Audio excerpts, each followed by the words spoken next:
Hello hi everyone, आप सभी लोगों को मेरे यूट्यूब चैनल आर के सिंह ऑफिशियल में स्वागत है। 2-3 दिनों से मैं लोगों से सुन रहा हूँ, न्यूज़ में भी, सोशल मीडिया में भी, ये जो खबर है आग की तरफ फैला हुआ है। जी हाँ, मैं अग्निपथ जो स्कीम है, जो हमारी सरकार के द्वारा जो निकाला गया है, जो बताया गया है कि अग्निपथ स्कीम आखिर है क्या।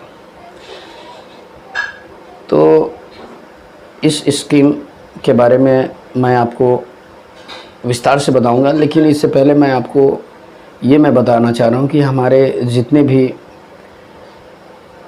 इंडिया के रहने वाले जितने भी लोग हैं, इंडिया में जो भी स्टेट हैं वहाँ के रहने वाले जितने भी लोग हैं, आप सभी लोग जो इस स्कीम का जो खिलाफ़ कर रहे हैं, रोड पे उतर चुके हैं, हिंसक प्रवृत्ति, सरकारी संपत्ति का नष्ट करना, जगह जगह पे आग लगाना, सड़क जाम करना, लोगों को प्रॉब्लम क्रिएट करना, मतलब आपको लग रहा है कि मैं अगर ऐसा करता हूँ तो ये जो अग्निपथ जो स्कीम है इसको वापस लिया जाएगा। मैं साफ साफ आपको ये बताना चाह रहा हूँ कि हम लोग जो किसी भी तरह का कुछ होता है तो हम लोग सरकार के खिलाफ़ या सरकार के बातों को ना मानते हुए हम लोग सड़क पर उतर जाते हैं। और ये ख़ास करके मैं ये बताना चाह रहा हूँ कि ये हिंसक प्रवृत्ति जो होता है जगह जगह, आई थिंक हर एक सरकारी संपत्ति को आग के हवाले कर देना। अब थोड़ा देर के लिए आप ये मान सकते हैं कि इन दिनों जो कहीं आने जाने वाले हैं, जिनकी तबीयत ज़्यादा ख़राब है, जो ट्रेन से हो या बस से हो या किसी को बहुत अर्जेंट है,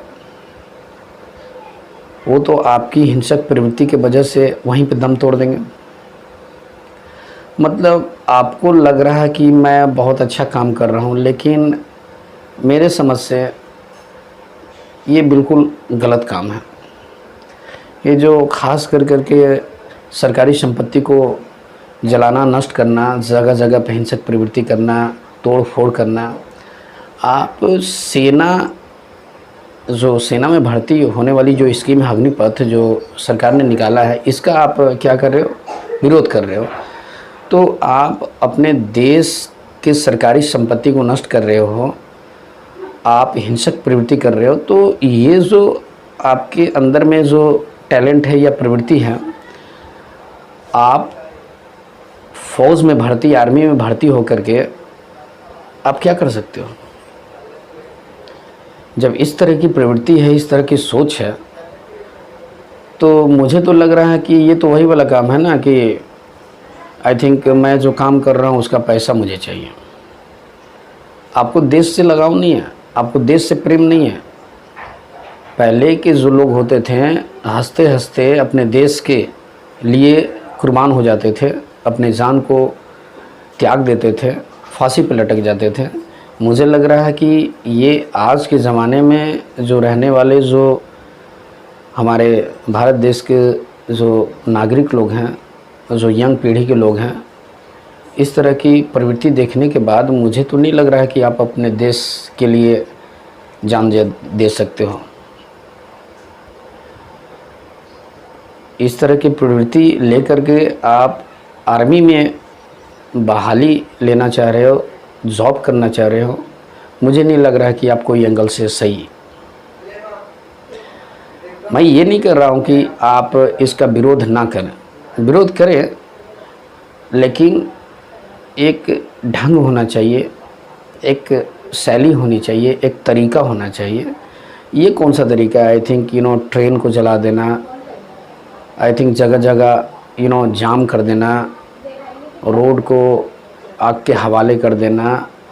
मतलब देखने के बाद मतलब ऐसा फील हो रहा है कि वहाँ पे कैसे जाएं हम, डर पैदा हो रहा। अपने जगह पे, अपने देश में इस तरीके से ये ऐसी प्रवृत्ति देखने के बाद अगर आपको ऐसा लग रहा है कि मैं सेफ़ नहीं हूँ, तो आप जब जाओगे अपने देश फ़ौज बन करके, तो सोचिए कि आई थिंक आपके देश के लोग कितने सेफ़ होंगे। विरोध कीजिए, शांति तरीके से कीजिए, मैं इसका सपोर्ट करता हूँ। किसी तरह की कोई सरकारी संपत्ति का नष्ट करना ये बिल्कुल गलत है। आवाज़ उठाना गलत नहीं है, जहाँ पे भी गलती हो रही है आवाज़ उठाइए, लेकिन एक तरीका होना चाहिए। अब जैसे ये सरकारी संपत्ति जो नष्ट कर रहा है, आग के हवाले कर रहे हैं, जगह जगह पे तोड़ फोड़ कर रहे हैं, तो आपको क्या लग रहा है इसमें जनता ही मारा जाएगा? हमारे देश के जो नागरिक हैं उन्हीं पे गाज गिरेगी। आप गलती कर रहे हैं, इसके लिए पूरे देश के लोग जिम्मेवार बनेंगे। अब मान रहे थोड़ा देर के लिए ये सरकारी संपत्ति जो जलाया जा रहा है, ट्रेन हो या जो भी, अगर ये जो खर्च है जनता पे अगर लागू कर दिया जाए, सामान की वृद्धि कर दिया जाए, हर एक वस्तु खाद्य सामग्री की रेट बढ़ा दिया जाए, तो ये तो उनको कोई दिक्कत नहीं है। प्रॉब्लम किसको है? हम लोग को दिक्कत है। इसमें सबसे ज़्यादा आई थिंक प्रॉब्लम होगा गरीब लोगों को, जो डेली कमाने खाने वाले हैं। तो यहाँ पे तो वही नज़र आ रहा है कि हमको आई थिंक जो चाहिए वो मिले, बाकी मिले दूसरे को या ना मिले हमें उससे कोई मतलब नहीं है।